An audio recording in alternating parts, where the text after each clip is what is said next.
오늘 은혜 받으실 말씀은 사도행전 9장 4절에서 5절 말씀입니다. 우리 다 같이 읽습니다.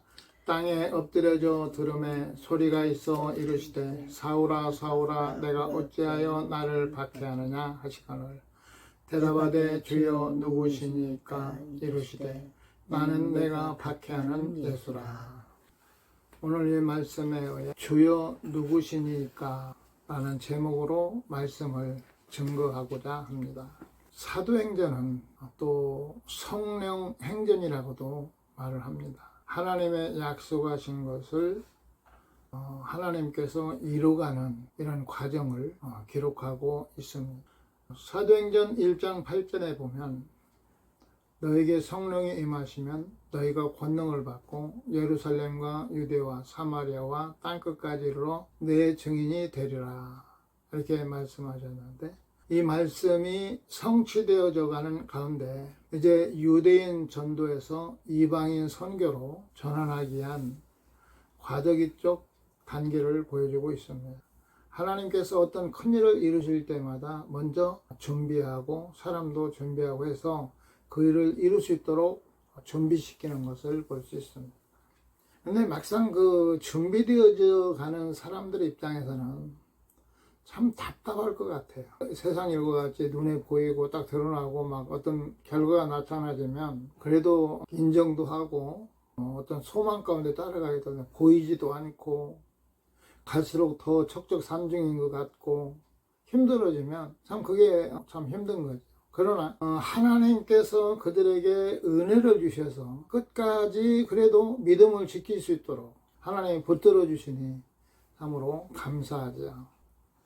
사도행전 9장 15절은 주께서 이르시되 가라. 이 사람은 내 이름을 이방인과 임금들과 이스라엘 자손들에게 전하기 위하여 택한 나의 그릇이라.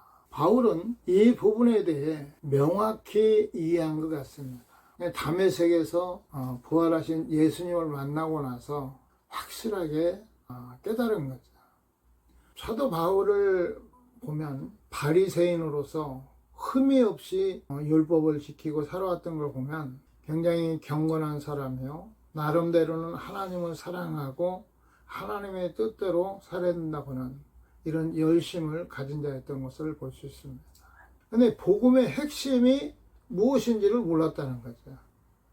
부활하신 예수님이 복음의 핵심인데 그 핵심이 무엇인지를 모르고 그저 어떤 율법을 지키고 경건하고 이러한 부분에서 예수를 믿는 자들을 잡아 가두고 또 그들을 핍박하러 다니고, 이것이 하나님의 일이라고 생각을 한 것이죠. 그러니까 하나님의 부르심에 의한 그릇으로서 자기에게 하나님이 주신 그 복음이 그만큼 중요하다는 것이죠. 나를 왜 불렀을까? 어떤 일에 하나님께서 부르셨을까? 하고 거기에 확실하게 알아야 끝까지 따라갈 수가 있습니다. 그런데 바울은 그 부분에 대해서 참 명확하게 이해를 한 것 같아요. 성령이 역사하셔서 자신을 이방인의 사도라는 표현을 즐겨 사용합니다. 이러한 소명에 대한 이해는 매우 중요합니다. 자신의 그릇에 담긴 복음은 그리스도임을 깨닫고 오직 그리스도가 존귀케 되는 일에 최선을 다하였습니다. 하나님께서 나를 부르신 하나님의 은혜 안에서 나를 하나님이 택한 그릇으로서 그 그릇에 담고자 하는 것은 그리스도의 사랑, 십자가의 도, 이런 확실한 그리스도이심을 그가 분명히 알았다는 것입니다. 오늘날 우리들이 예수 그리스도를 믿으면서 우리가 하나님께서 우리를 부르신 목적이 무엇인가를 깨달아야 될 것입니다.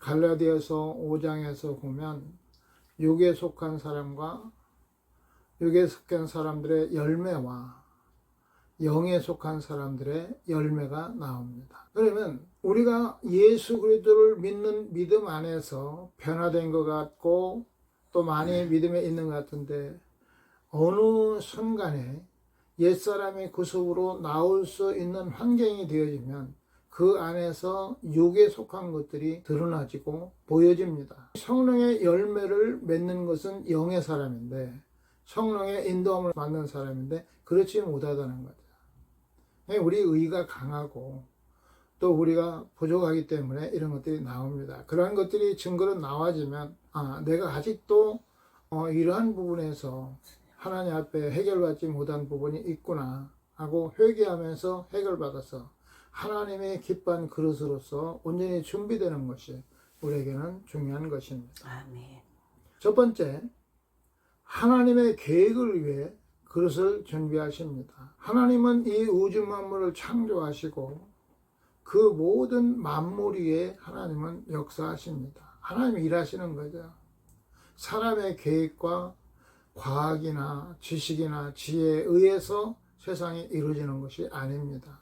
하나님의 목적과 하나님의 뜻에 의해서 세상은 이루어지게 되어져 있는 것입니다. 예수님께서 마태복음 16장에서 사람들이 나를 누구라 하더냐, 예수님께서 이제 자신이 누구라 하느냐고 물으시는데 어떤 사람은 에레미야나 또 엘리야나 이렇게 이제 이야기를 합니다. 그러면 그 사람들은 그렇다 할지라도 너는 나를 누구라 하느냐, 그때 주는 그리스도시요 살아계신 하나님이십니다.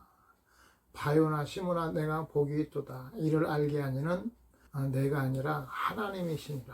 이 신앙 안에 하나님께서 교회를 세우고 교회가 유지되기를 원하고 계시는 것입니다. 사울은 엄격한 바리새인이었습니다. 그는 하나님의 일을 하기 위해 열심을 가졌지만 그 열심이 도리어 교회의 핍박과 혼란만 일으켰습니다. 우리가 하나님의 일을 한다고 여러 사람들이 많이 그렇게 생각을 합니다. 그리고 자기의 의와 자기의 생각에 의해서 하다 보면 서로 맞지 않고 서로가 다르다 보면 다투고 분쟁이 일어나고 교회 문제 일어나고, 이것은 뭔가가 성령의 역사는 아니라는 것이죠. 영의 사람에게서 나오는 것이 아닌 것입니다. 그래서 오늘 본문 말씀을 통해서 복음을 전하기 위해서는 준비가 되지 않아 그대로는 사역을 할 수가 없다는 것입니다.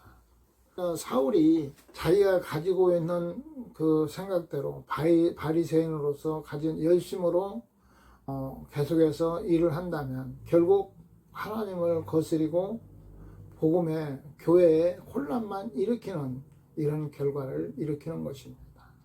그래서 우리가 어느 자리에든지 내가 서 있는 자리에서 내가 그 자리에서 할 수 있는 준비가 돼가고 있는가, 뭔가 갖춰져 있는가, 이런 것들이 참으로 중요합니다.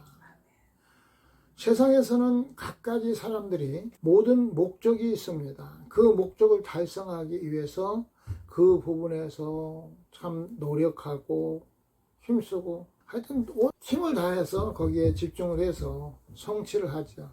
준비되지 않으면 성취할 수 없고 결국 중간에 뭔가 좀 하는 것 같다가도 무너지고 마는 것이죠.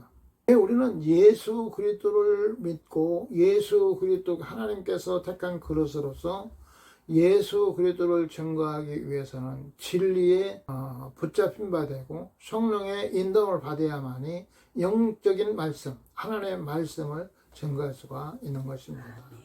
사울은 다메섹으로 가는 도상에서 부활의 주님과 만나게 됩니다. 하나님께서 사울을 하나님이 이방인을 향한 복음을 전하기 위해서 택한 그릇으로 부르셨는데 잘못된 신앙을 가지고 있는 그에게 그냥 가만두지 않습니다. 확신을 줘야 되는 거죠. 다메섹에서 부활의 주님을 만났을 때 그는 깜짝 놀랍니다.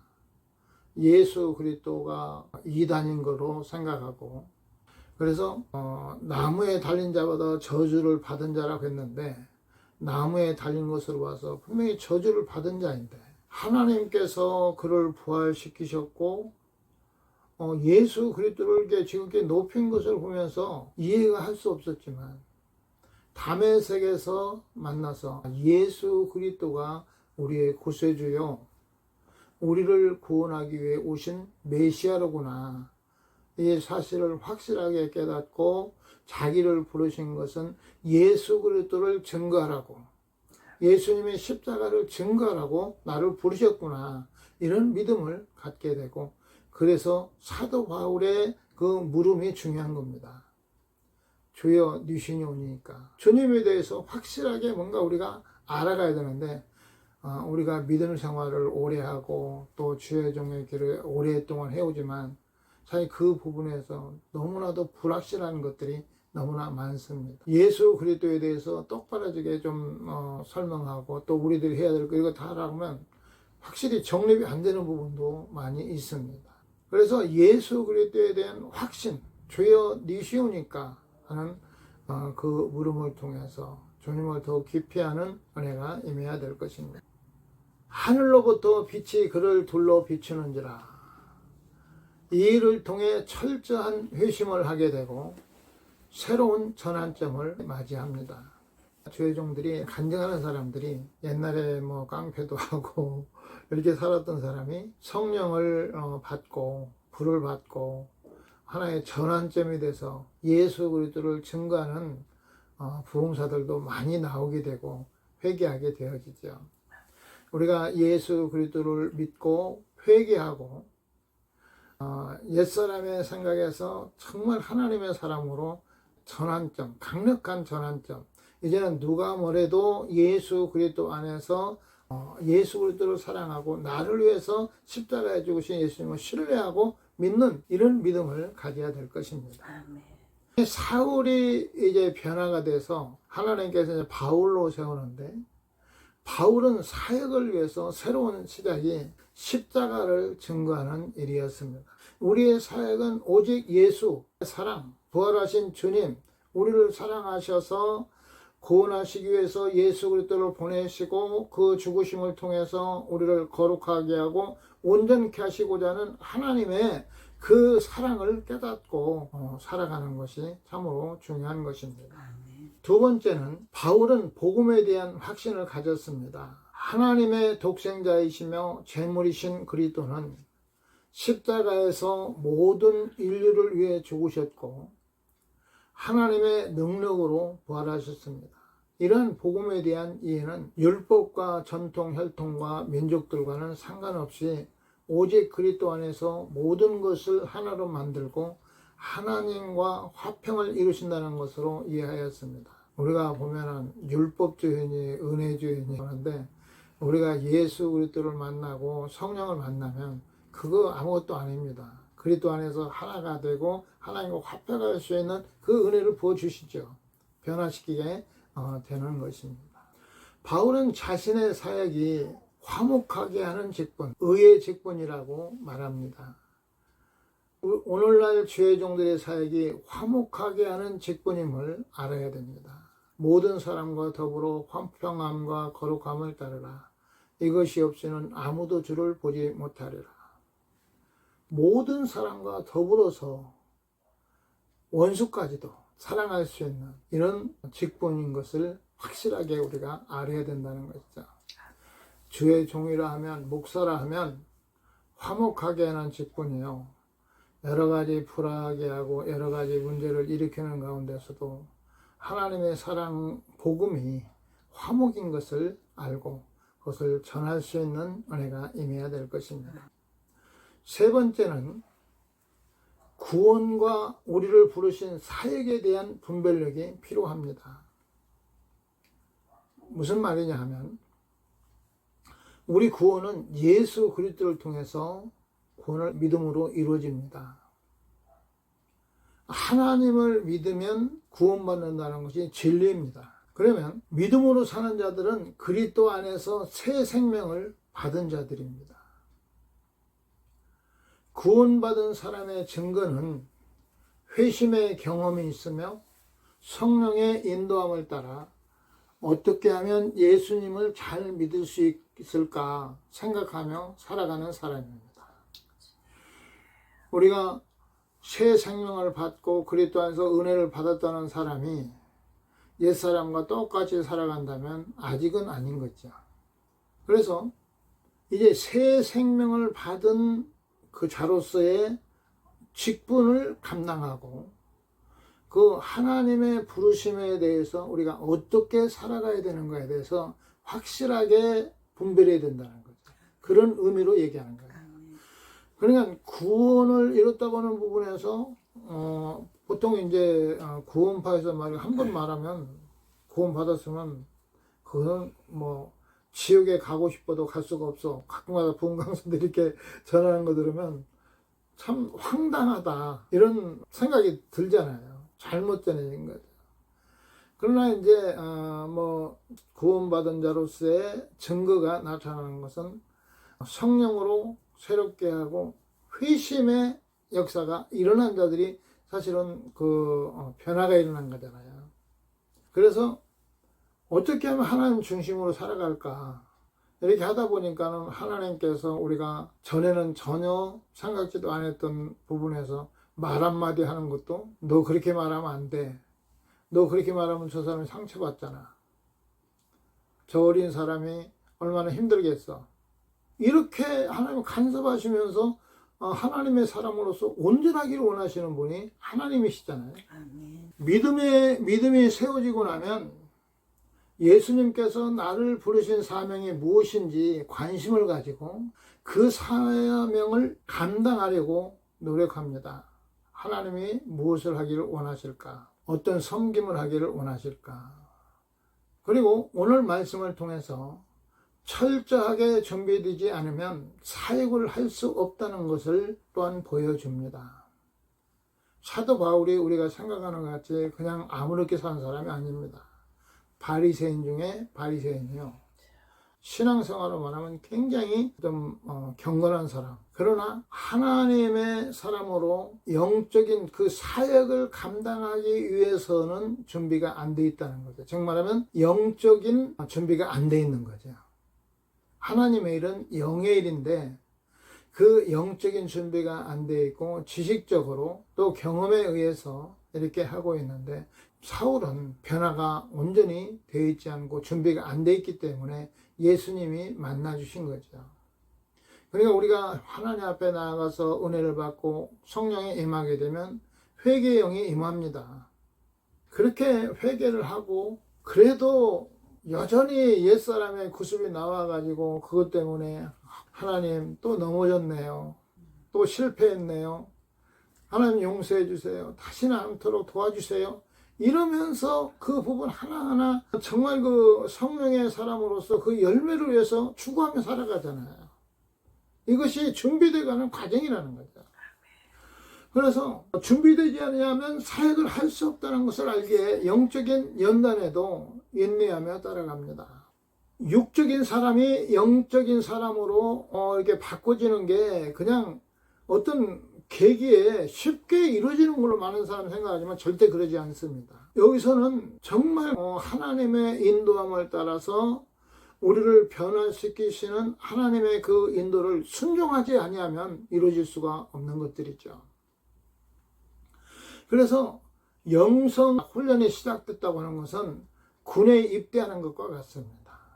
군에 입대한다는 것은 각오하고 세상적인 어떤 생각, 모든 습관들 내려놓고 이제는 군대 정신이 그냥 강하게 들어서야 되잖아요. 사회에서의 삶을 철저하게 군인 정신으로 바꾸도록 훈련합니다. 그런 과정을 겪으면서 때로는 좌절하고 또 하나님께서 인도하시는 대로 따라가지 못하는 연약함 때문에 나의 우둔함 때문에 연약해서 할 수 없기 때문에 그것 때문에 힘들어하고 때로는 마음이 상해서 주님 앞에 도와달라고 간구하면서 가야 이룰 수 있는 부분들이 바로 형성이 되어지는 거죠. 결론으로 말씀드린다면 하나님의 계획 없이 태어난 사람은 아무도 없습니다. 그리스도의 각 지체로서 하는 일들이 다른 것입니다. 사울아 사울아 내가 어찌하여 나를 핍박하느냐. 아무개야 너는 왜 내 이름에 먹칠을 하느냐. 그리스도의 향기가 되어야지. 내가 있는 곳에는 다툼이 있고 거짓, 가정의 불화와 분쟁과 미움이 있으니 내 이름이 부끄럽구나. 내가 너를 통하여 영광을 받기를 원하는데 너의 삶은 나를 기쁘게 하지 못하고 있구나. 사실 이 소리를 들을 수밖에 없는 우리의 현 주소잖아요. 내가 하나님께 바른 신앙을 가졌다면 그렇게 하나님의 뜻을 고려하지 않은 채 무자비하고 어리석게 행동하지는 않았을 것이다. 바른 신앙을 가졌다면 다른 사람 앞에서도 하나님 앞에 하는 것 같이 하나님이 지금 보고 계시는데 이런 마음으로 살았을 것입니다. 한번 그냥 화가 나니까 한번 싸우고 하나님 앞에 회개하면 되지가 아니라 정말 그런 가운데 자기를 죽이고 자기 마음을 다스리고 그러면서도 그 가운데서 하나님의 사랑을 나타낼 수 있는 이런 삶이 하나님의 영광을 나타내는 것이죠. 우리는 자신의 경험과 지식에 근거하여 자의적으로 어떠한 사실을 확신하는 자가 아니라 오직 하나님의 은혜로 말미암아 성령의 조명하심을 힘입어서 진리를 깨닫고 믿는 자가 되어야 합니다. 우리는 너무나 많은 생각을 가지고 있고 너무나 많은 것을 알고 있습니다. 그런데 그 알고 있는 정보가 하나님의 정보와 일치하지 않는다는 것이죠. 그게 문제죠. 하나님의 가지고 있는 생각, 하나님의 가지고 있는 정보가 우리가 따라가야 될 길이요. 그것이 나타나져야 복음이 증거될 수가 있는 것입니다. 참 우리 생각들이 얼마나 많은 생각을 가지고 있는지 당장 어떤 상황이 되면 그거 가지고 많은 부분에서 내 의에 의해서 접근하게 되어지고 내 의에 의해서 판단하게 되는 일들이 참 많이 있습니다. 단순한 종교적인 신념이 아니라 구원에 이르게 하는 바른 신앙을 가져야 됩니다. 구원에 이르게 하는 바른 신앙, 이런 바른 신앙을 가지시기를 예수님의 이름으로 축원합니다.